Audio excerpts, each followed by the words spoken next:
সবাইকে জানাই আমার মিনি ব্লগে অনেক অনেক ওয়েলকাম। আমি দেখো বিছানার চাদর চেঞ্জ করতে নিয়েছি, অমনি সোনামা বিছানায় উঠে পড়েছে। তো কাজে বাধা দিচ্ছে।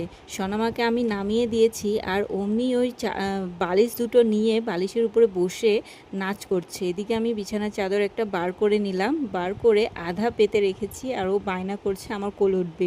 কোলে ওঠার পর ও বিছানায় নেমে গেল আমার। তো কি করব, এমনি করে কাজ করতে হচ্ছে। আর তারপর আমি ওকে ভুলিয়ে বালিয়ে নামালাম, নামিয়ে তারপরে আমি এখন বিছানার চাদরটা পুরোপুরি পেতে নিলাম। পেতে নিয়ে আমি এখন অল্প পান্তা ভাত খেলাম, কাল রাতের ভাত ছিল। পান্তা ভাত খেতে আমার বেশ ভালোই লাগে, আগেও খেতাম খুব। খেয়ে অফিস যেতাম, তারপর কলেজ যেতাম। তো সোনামার জন্য এখন রান্না করছি পুঁই শাক আর হচ্ছে আলু আর কাঁকরোল ভাজা করব। পুঁই শাকে সামান্য তেল আর সামান্য মশলা দিয়ে বানিয়ে নিলাম, আর সাথে আলু ভাজা। সোনামাকে খাইয়ে নিয়েছি। আর সন্ধ্যার পর সোনামা আর আমি একটু বেরিয়েছি রাস্তায় ঘুরতে। তো এই রাস্তার পাশেই কিন্তু একটা শিব মন্দির আছে, এখানে আসলে এত ভালো লাগে, তাই মাঝে মাঝে